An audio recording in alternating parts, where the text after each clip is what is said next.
Well, hello and welcome, football fans, to Week 5 of the Squirtle Pay Dirt Pick'em Show, sponsored by Maples, Nix, and Diesel Horse Law Firm.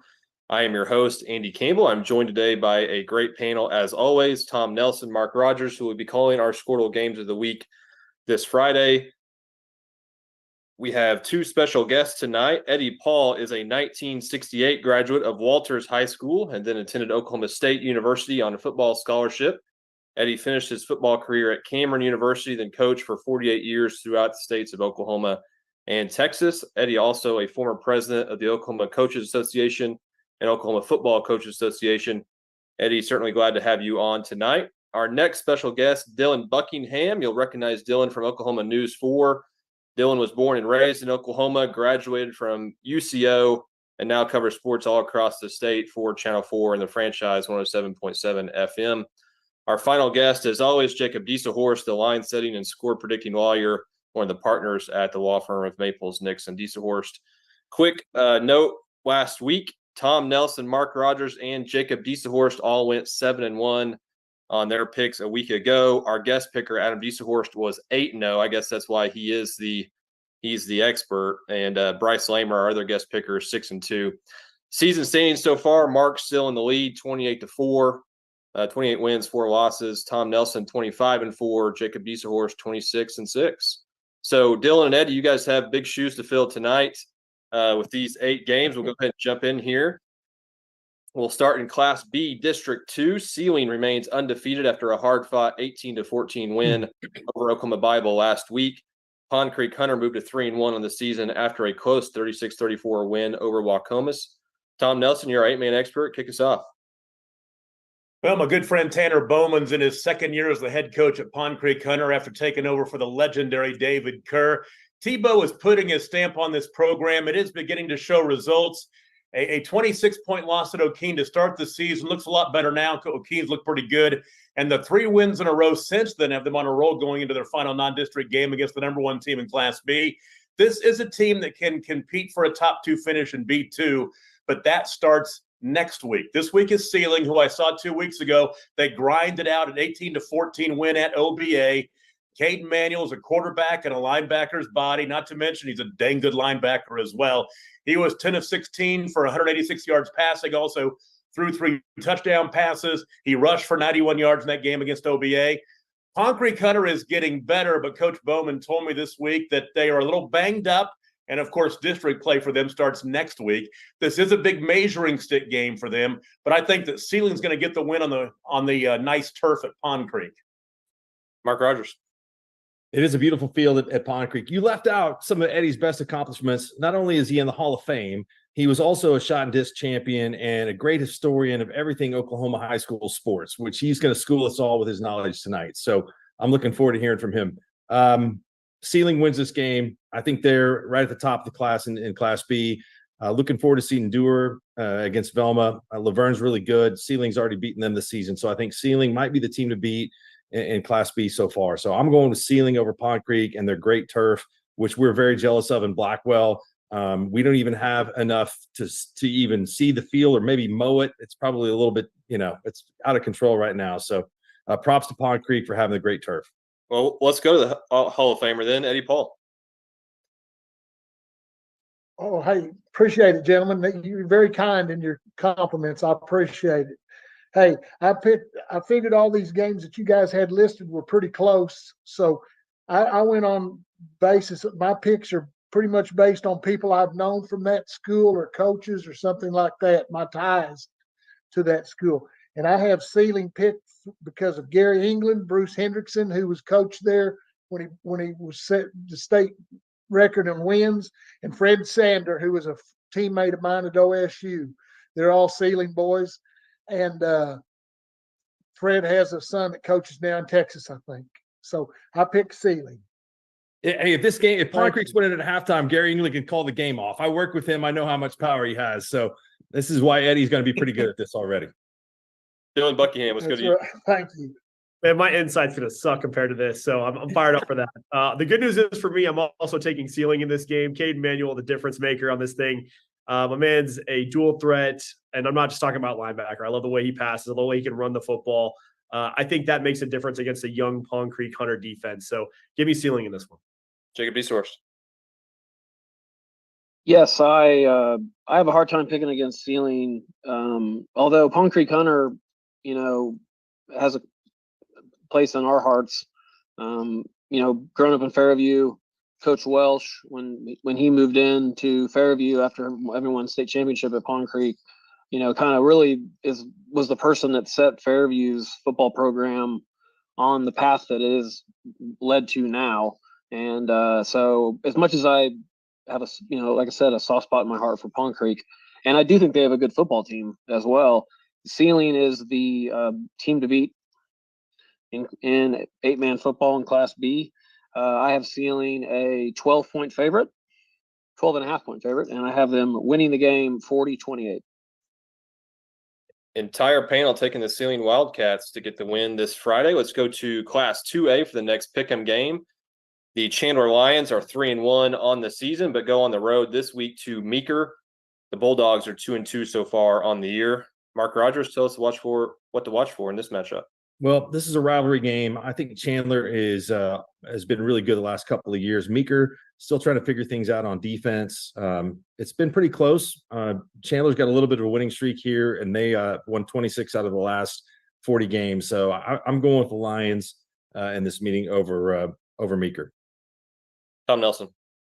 Yeah, historically, this has been a series of streaks. Chandler has won the last 4, including 47-28 last year. Before that, Meeker had won 6 in a row. And before that, Chandler had won 6 in a row.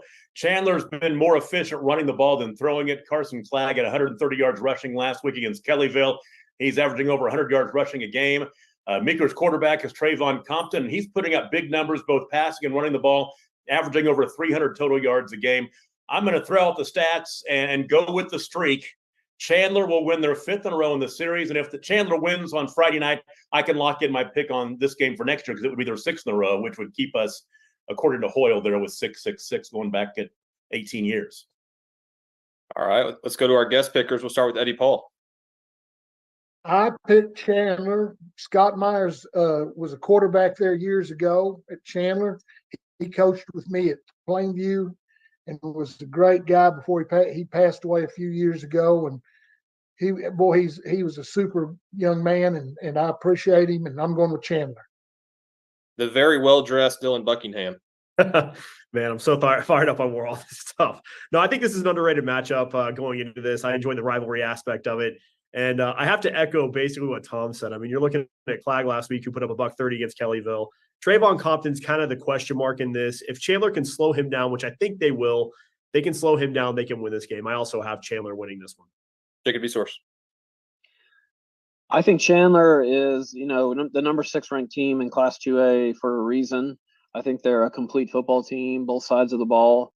I think Meeker also is they're 2-2 on the year, played a difficult schedule. They've got home field advantage, rivalry game, a little bit of a chip on their shoulder, having had the wrong end of this rivalry for, several years in a row, as Tom pointed out. But, Chandler, seems like they always find a way to, the Chandler coaching staff always finds a way to get the most out of their kids, especially in the second half. They seem like a really strong second half team, and almost all their games. They seem to really dominate in crunch time. I got Chandler a 10-point favorite on the road, and I have them winning the game 34-21. I have to add this. I was going to go with Chandler no matter what, because I still have night terrors. 1985, Blackwell is playing at Meeker. They've substituted in on our schedule because Metro Christian got in trouble for recruiting players. So we didn't want to go play them. And our top running back gets hurt. Our second running back, something's happening. Gary Higgins is like, somebody get in the game. And so I have to go in the game. I take the handoff on a 4th down. I make a 1st down. Somebody hit. I mean, it was amazing, perfect hit on the ball. It pops loose. Meeker recovers. The Maroons lose one of only 4 games that year. The last time Black won a district championship, and I get relegated to the bench until Elk City in garbage time in the playoffs. So Chandler's going to win this game. I can't even drive by the field in Meeker. Man, that's might need some. Glad I got that out. Thank you, Andy. I appreciate it. I need some therapy for that one. Yeah. Right. Prague, let's go to our next pick'em game. Prague 4-0 on the season after a dominant 35-0 win over Henrietta last week. This week, the Red Devils host the Keys Cougars, who got in the win column last week with a 32-21 victory over Roland. Tom Nelson, one of these teams will be 2-0 in District 2A5 this week. Who is it? Well, Keys got their first win of the season last week over Roland after the 3 losses to start the season. Those teams they got beat by are a combined record of 10-2, so they played a pretty tough schedule. But last week's win broke a 15-game losing streak dating back a couple of years. Prague, on the other hand, 4-0. They're cruising, ranked in the top 10. They're 14-3 since the beginning of last season. Last year, Prague won this game 59-6. They're going to win big again. Mark Rogers. Yeah, Prague got sent out east. They're used to playing those Lincoln County teams that we were talking about a little bit ago. Rafe Watkins is back at Prague. He's one of the best coaches in the state. That's his hometown, and he's got the Red Devils playing really, really good football. So I think Prague wins this one pretty easily. Eddie Paul. I've got Prague. Terry Sires and Randall Loki both coached with me, and they're both from Prague. And so I picked Prague. Dylan Buckingham. I also have Prague. I mean, they've played some tight games so far this season, but they haven't scored less than 28 points in a game yet this year. So what they've done so far offensively and have been able to win some tight contests, I think they're in line to win this game big. Jacob Resource. Prague is where Jim Thorpe was born and raised. I mean, you can't have a better lineage than that for a town in Oklahoma. Prague, they're a top 10 team, number 7 in the state in the Daily Oklahoman rankings. I just don't see how Keys, even though they got a really good win last week, can compete with Prague for 4 quarters, especially on the road, especially when Prague, seems to be building for, a deep run in Class 2A playoffs. So I got Prague a 24.5 point favorite, and I think they cover that and win the game 41-14. And you guys were mentioning therapy earlier. Andy mentioned therapy. I thought that I was gonna, we went to the Chiefs game, Chiefs Bears game this weekend. We had this planned because my daughter is the biggest Chiefs fan on earth, and I'm a Bears fan. But I don't know if you guys heard, but we were there and Taylor Swift was there too. So, it kind of made for some interesting, it made quite the atmosphere to be at an NFL game. And then it was also like, on the cover of like the USA Today and Billboard. And I'm not joking. We were literally like, cause I like good seats. I'm not gonna lie.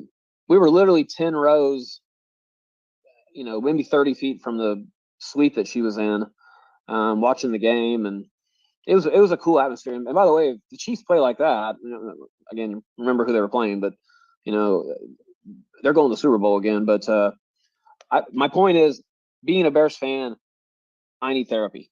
That was my point. I got a well, you were at that question. game. The Dolphins were scoring 70 points, so there's been I know the Super Bowl. Now, that's true. Was your daughter watching the suite or the game more? Oh, she was watching the game more. She is obsessed with. She loves the Chiefs, Patrick Mahomes, and she loves football. I mean, yeah, don't get me wrong. I mean, like, everybody got their dose of turning around and seeing Taylor Swift. And there was actually an area, it's called the Huddle. If you guys have ever been to that stadium before, but Arrowhead, but it's in the lower level. It's called Huddle. It's like a little bar area where there's tables and stuff. And her suite was like literally right by that. And so if you went in there and you timed it right, you could literally like hang out, just right across from Taylor Swift. And so like my little nephew, Evan, who goes to Mizzou, was at the game. And of course, he's a Bears fan too, bless his heart. And so we, when it was like 34-0, we met up and hung out there, and we snuck over there, and he was with his girlfriend, and we just kind of pretended like we were hanging out with Taylor Swift and the Kelsey family and whoever else was in there. But no, it was a cool experience. And if you guys have never been to a game at Arrowhead, that is something everybody should do. What a cool and a special atmosphere. And he just hit a home run and tie the game. Oh God. Yeah, but he sure did. Okay. Well, I do have to say this, that Taylor Swift totally upstaged my favorite college basketball coach, Jerome Tang, who was pounding the drum in the pregame. Nobody even saw Coach Tang because Taylor Swift was there, but go Cats. I'll say that anyway. Well, if you want to watch the Prague Keys game, you can watch it for free. Prague is a Squirtle school. PragueRedDevils.tv is how you find that matchup for free on Squirtle. We'll go to Class A District 5 for our next pick'em game. The Pawnee Black Bears fell to a good Hominy team 55-22 last week for their first loss of the season. Pawnee travels to Tonkawa this week. The Bucks are an undefeated 4-0 on the season after a 27 win over Shoto a week ago. Tom Nelson, who gets the win on Friday? Yeah, these two teams have played in the same district almost every year over the past 20 years. They're very, very familiar with each other. Pawnee was off to a quick start. They won their first 3 games and averaged 57 points per game doing it. They ran into second-ranked Hominy last week and hit a brick wall, lost 55-22. Tonkawa's defense is rounded into form. They gave up 31 points to Newkirk in their opener, but since then, we saw them give up 6 points in 3 games. Actually, they shut out Perry in the game that we did a couple weeks ago, but they've given up 6 points in 3 games. But they're pretty pedestrian offensive numbers last week in that big win over Shoto. But I'm going to single out sophomore Caden Duval. He caught 5 balls for 135 yards and a touchdown for Tonkawa. This has been a good rivalry for a long time. Tonkawa leads at 24-20 going back to 1952. Of course, they don't play every year, but last year Tonkawa won 37-26. I predict a similar score and a similar result. The Buccaneers for the win. Mark Rogers. It's really hard to follow Tom when he comes up with all these great statistics, but and also my Tonkawa information, I'm all out of it. I rode my bike down there. We heard that a couple weeks ago. I went to Lunch and Munch. I will say this is that the Tonkawa tribe, they've done great things there. Russell Martin, who's the chief, they built the hub, and that appeals to all ages. It's a movie theater. It's a bowling alley. If they'd had something like that when I was growing up, I'd have spent a lot. I would have transferred to Tonkawa, and the rest would have been history. I like the under in this game. I think Tonkawa's defense is going to be able to hold Pawnee down a little bit, and I'm going with the Bucks, even though they kind of rubbed it in Blackwell's nose a few weeks ago. I like Tonkawa in this game. Eddie Paul. I had a teammate named Joe Ash from Tonkawa. And he's passed away since then, but I go with Tonkawa. And Jake, I was wondering, what year did you graduate from Fairview? 1994. Did you go to Fairview? Did you play us at Plainview when we were there? When you won your state championship, were you playing? That was 99. Yeah. That was 99. Do what? That was 1999. That was Yeah, Andy's 99. team. Okay. Yeah. And Adam was playing, and I was living vicariously through him. So Oh, Adam.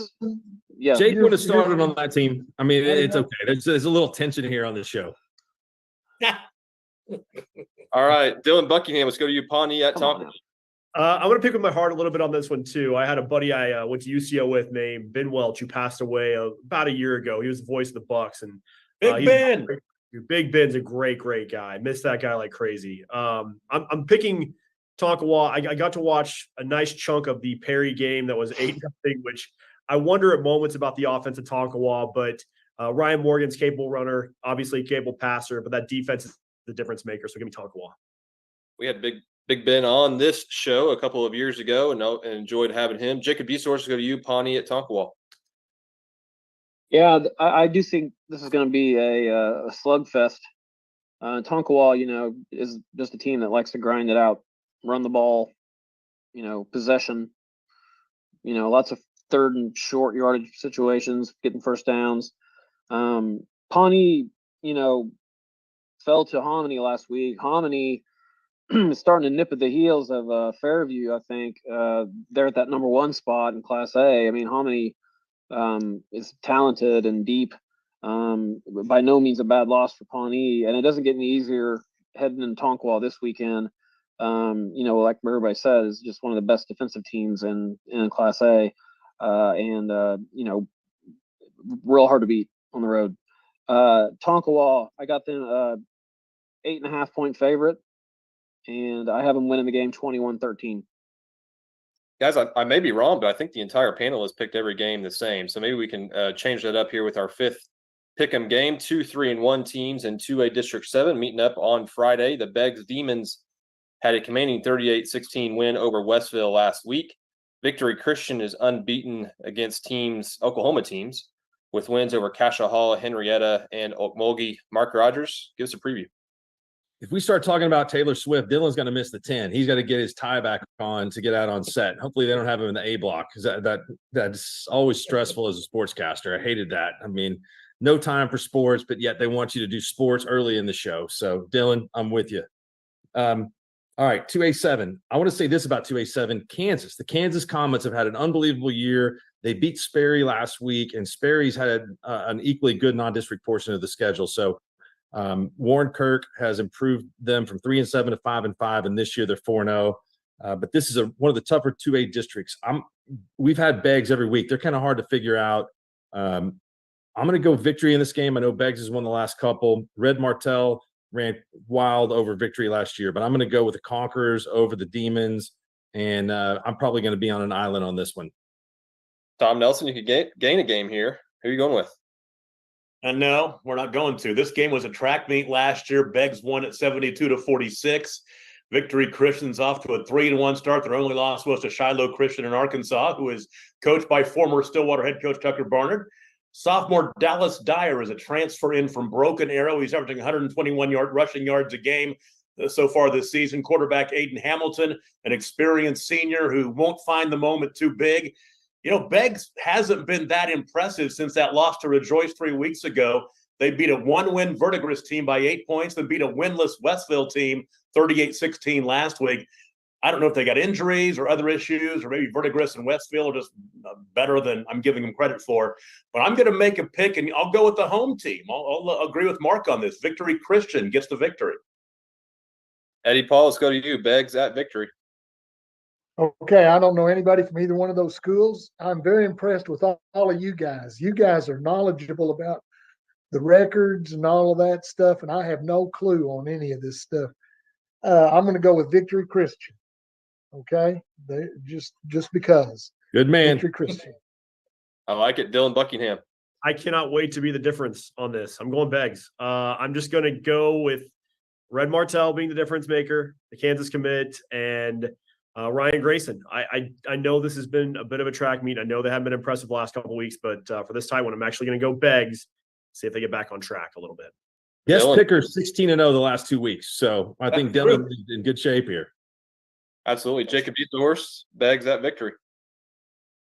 You know, Beggs has gained some national prominence lately because I don't know if you guys have watched the show Reservation Dogs, the FX show.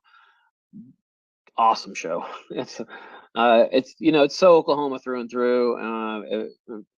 It's based on a group of kids that live on a reservation in Oklahoma, and just an awesome TV show. And it was actually filmed. A lot of the filming sites were in Beggs, Oklahoma. But I don't see this game. And again, I'm just applying my genius formulas. I don't see this game to be that close. I got Victory Christian a 17-point favorite at home. And I got them winning the game 35-20. Wow. Dylan, you are on an island all by yourself with the Beggs Demons. I actually wrote a score for every one of I'd these take games. the points. I had Beggs 38-31. Just FYI, I have it a tight game, but yeah, everyone I've written down, I've been somewhat close, so that makes me feel a little bit better here in Jacob's numbers. But yeah, not this time. I still have Beggs. Can't get away from it. All right, 3 games left. How about this 4A2 matchup? Newcastle Racers are undefeated, but have a tough test this week as they host Jeff Craig's Blanchard Lions team.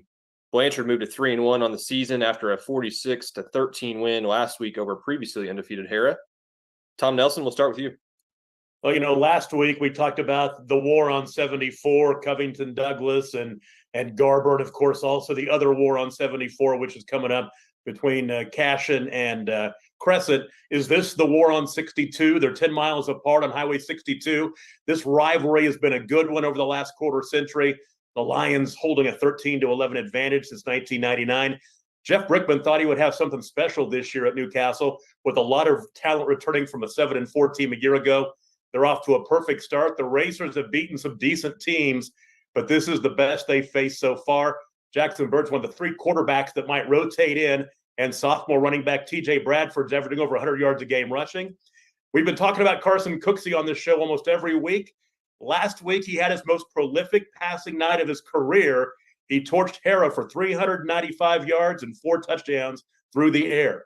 Now, the Lions have won their last 2 after the Piedmont loss 3 weeks ago. Blanchard has beaten the Racers the last 2 seasons, and I have them making that a 3-game winning streak. Take the Lions. Mark, Tom's on his A game tonight. Maybe I should let you go first from now on. Yeah, I got to follow that every time. Why have you been letting him go first? I have no idea. I'll switch it up. Jake, what's the spread on this? I got Newcastle -7. Okay, that makes me feel a little bit better about this pick. I even texted some people and did some due diligence on this one. I think Newcastle is better than they've been in a long time. They're playing at home. Blanchard is really good. Tuttle is really good. This district is one of the most competitive at the top. That these 3 teams, one of them is going to have to go on the road in the playoffs. And I'll just tell you right now, we've all made some picks in the future for this.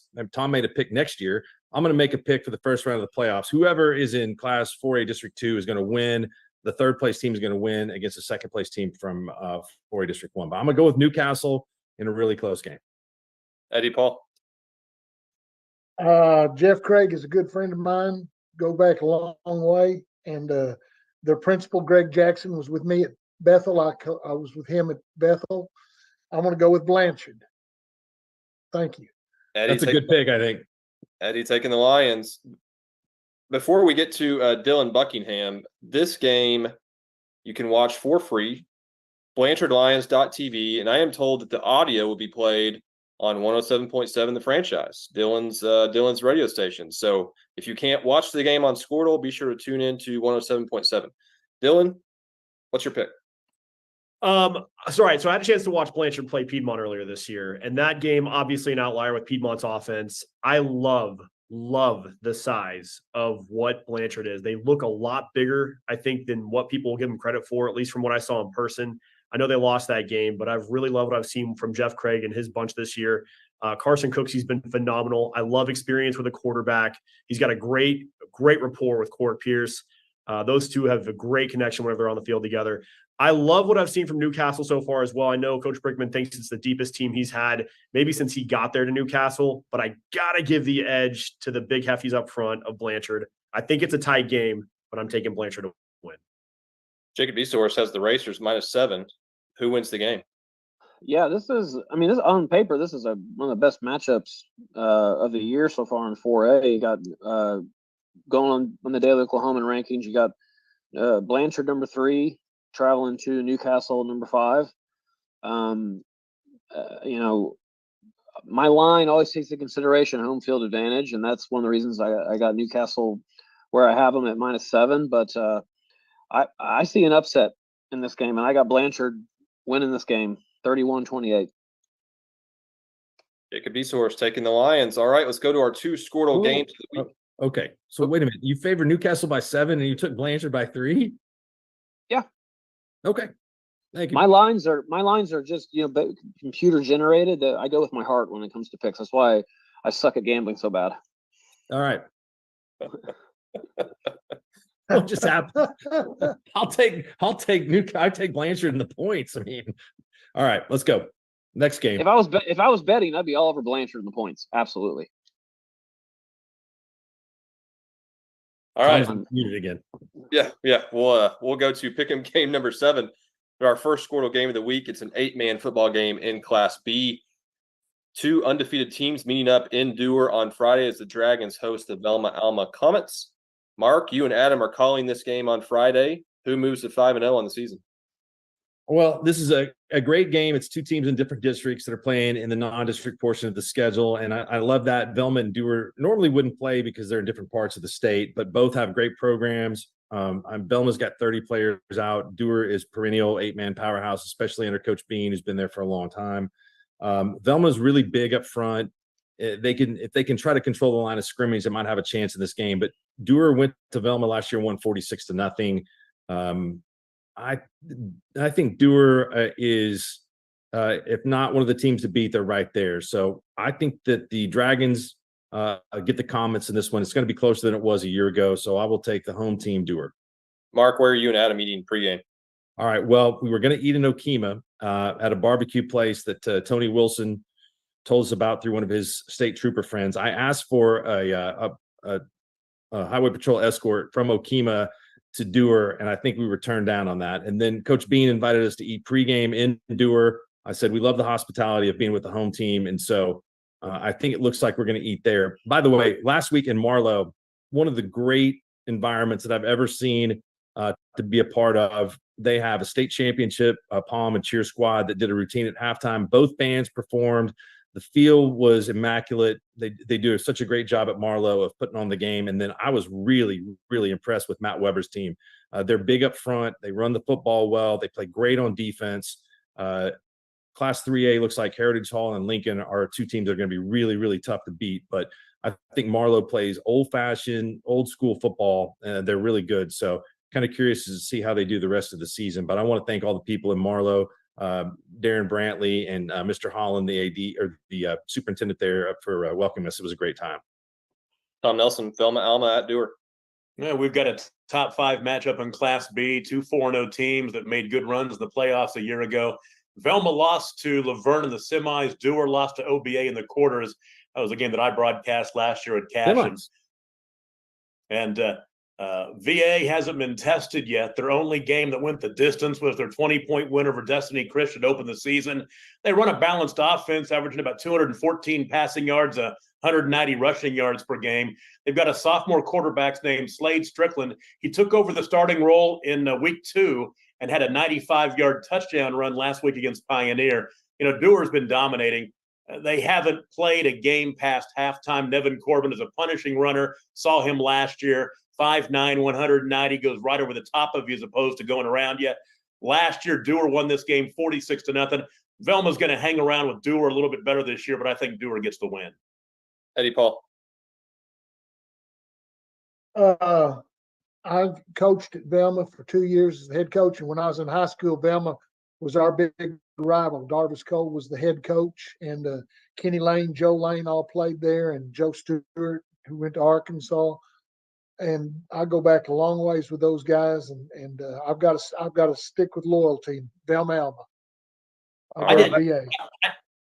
I did a playoff game in Velma, probably 12, 13 years ago when O'Keene won their state championships years ago. Great high school football atmosphere in Velma. Boy, they love their high school football down that way. Sir.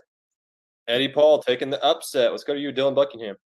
I'm not that cool. I got to go Dewar. I'm going with a team that's basically lost 2 games. Not basically, they've lost 2 games in 2 years. I mean, they've been awesome. There's no doubt about it. And Coach Bean's got it rolling. I had 48-24. I don't know what the line's going to be there with Jacob, but give me Dewar in this one. I think Nevin Corbin and company too much. All right, Jacob. It's going to be Velma minus 15, and then Jake's going to take Dewar by 6.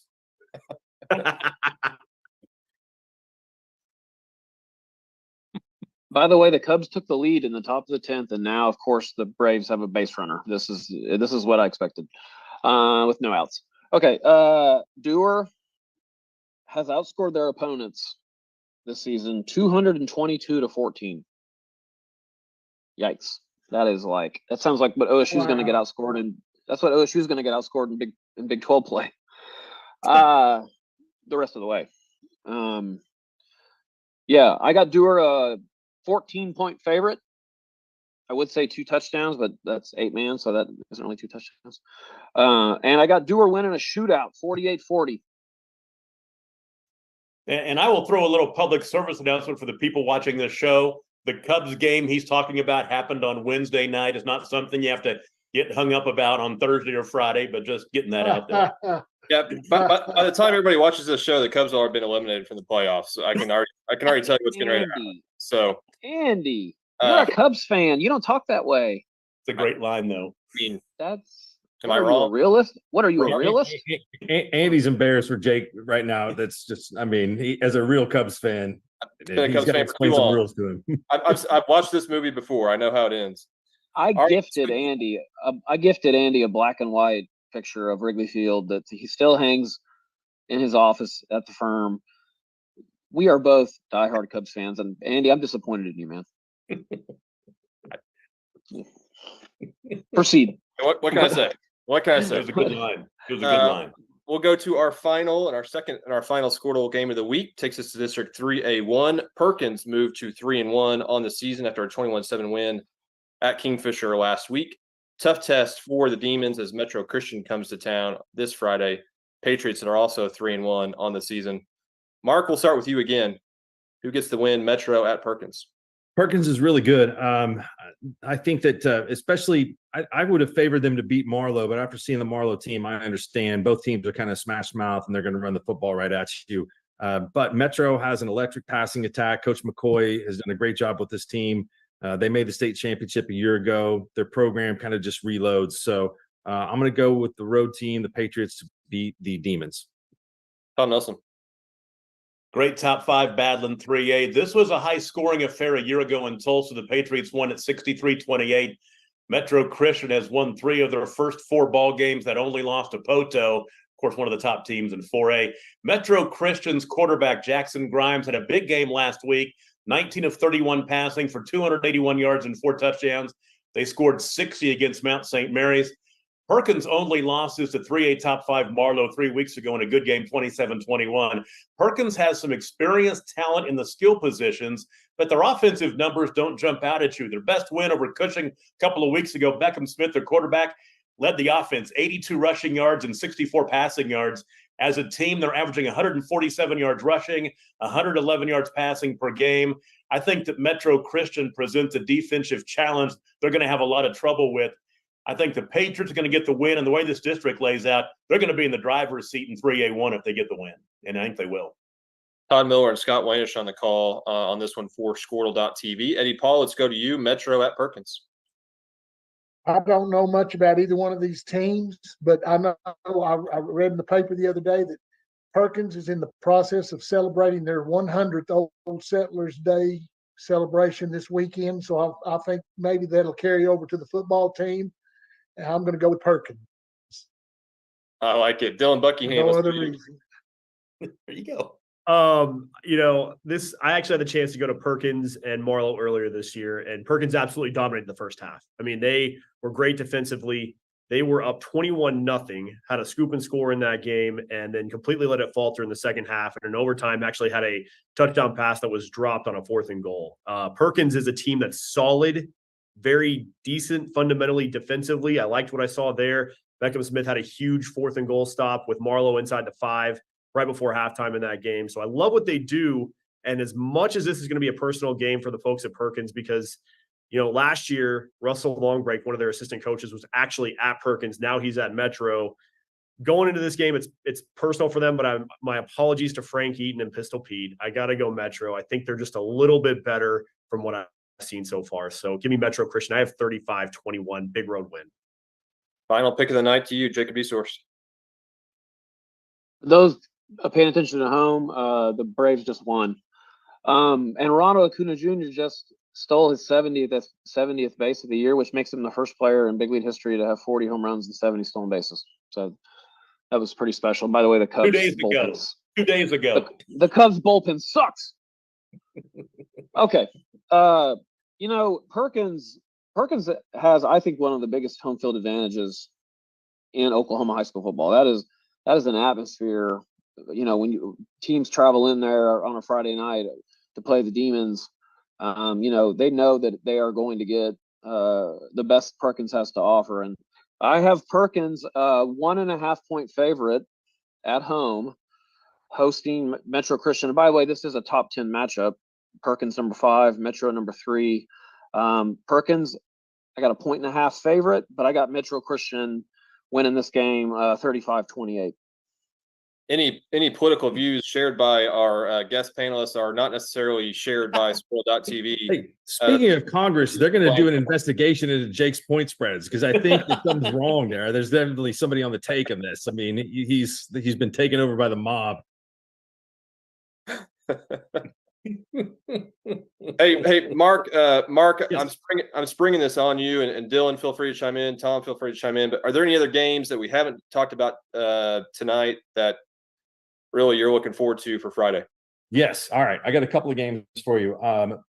Guthrie and Piedmont, that is an incredible matchup. Carl Albert's in that district, McGinnis is in that district, but Piedmont is really experienced. They've got a great defense, but Guthrie's played 4 games and given up 3 points so far this year. So that's a really, really good game. Let's see. Where is that game? Is that at Piedmont? That game is at Guthrie. Oh yeah, that's gonna be a good game. So Del City and McAllister will be a good game. I think Del City gets the win there, but McAllister is always pretty tough. The champion, I think, will be decided in Class 4A District 1 on Friday night between Elk City and Clinton. That should be a really good game. I always kind of pull for the guys at McLean. I think they've done a really nice job. They made the playoffs last year. They haven't been able to play home games because they had an incident at their field that had nothing to do with their players. And so they're going to Miami, who's also better there. I like McLean in that game. And then congratulations last week to Mike Snyder, who got the win at home for Seminole against Stigler. The Panthers were undefeated in that game, and Seminoles played a tough schedule, Canadian Texas. I think what Mike does is he loves to challenge his team. They played Evangel Christian a couple years ago, and then went to play one of the tougher teams in Texas, along with Shawnee, who's a lot bigger school. So those are some of the games that I'm looking forward to seeing. I'm glad Mark took care of that because I am going to be in Norman this weekend. It is Parents Weekend, and this K-State guy will be wearing a red Dad's Day shirt on Saturday because I can't find any Iowa State stuff to wear, so I will be wearing a Dad's Day shirt. But last year it was K-State on Parents' Day, and I had a really nice time. I really don't care, but that's why I'll be in Norman all weekend. I'm not paying much attention to high school football. So, Dylan, any other games that you want to bring up that you're looking forward to this weekend? Absolutely. A lot of kid baseball too as well. My kids, not anybody else's kids, just my kid baseball. No, Edmond Santa Fe, Edmond North. I'm kind of excited about that one. Obviously, I'm an Edmond Santa Fe guy. Curious to see if Santa Fe can keep up this hot start. I know Norman North got a hold of them earlier this year. I'm also kind of curious about Hera and Tuttle. I know Hera's off to a good start this year. I know Tuttle's off to a fantastic start this year, but can Hera bounce back? They got a tough one on the road. And then the last one for me, I actually have a couple of East Side games. I'm kind of curious to see if Mustang can go up the Turnpike and beat Owasso. I think that's going to be a really interesting game, along with Norman North, who has to travel to take on BA. So I think there's a little bit of 405 that could do some good things in the 918. Those are the kind of ones I'm looking at going into this weekend. I think Dylan's right on the money there. I think Broken Arrow, I think Norman North can beat Broken Arrow. I don't think Mustang can beat Owasso, but I do expect it to be a pretty close game. And I will, since Jake is way off in his lines tonight, I'm going to set an over-under on Scott Wanish's words against points for Perkins Tryon. So I think Scott might be able to say 15 to 18 words, and the Demons might be able to score 20 points. So I'm going to lean to Perkins Tryon in that. But Scott may get kind of crazy and throw in a few extras on Todd. Just real briefly, a game from Class 2A that we haven't mentioned. This is one of which is a Squirtle school. Crossings on the road at Jones. Should be an interesting matchup there. We'll see if the Knights can keep up with the Longhorns of Jones. Any thoughts on that, Mark? Your face says no. I just got a text that I had to respond to that definitely made my face do a funny thing. No, I like Jones in that game. Crossing's been pretty good so far. Mike Neer is the son of a good friend of mine, Derek, and he's had a great season. But I think that that's always a tough district with Chandler in there.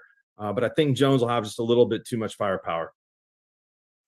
I've got one game I want to mention, and I'm picking an upset. I'm picking Bye to beat Oklahoma State.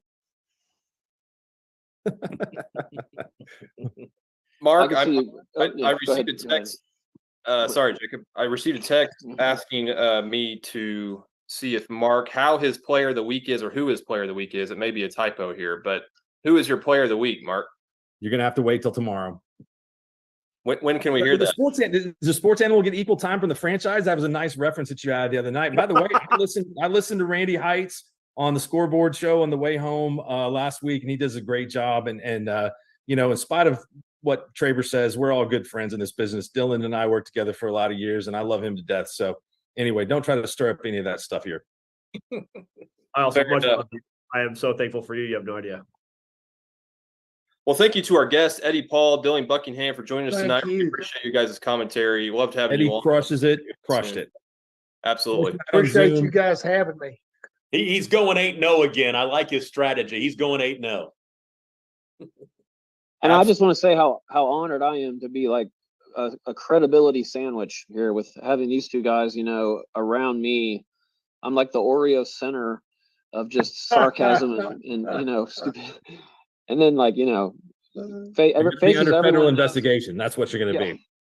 But no, it's a lot of fun. I'm glad this will be my last time on the show. So thanks for having me, guys. Loved it. Mark kicking people off with the sarcasm here, booting people off the show. As always, thank you so much for joining us on the Squirtle Pay Dirt Pick'em show, sponsored by Maples, Knicks, and Dieselhorst. Be sure to tune into Squirtle.tv or the Squirtle app so you can watch all of these 8 matchups for free. We'll be back next week with new guests and 8 more great games. We'll see you then. Thank you.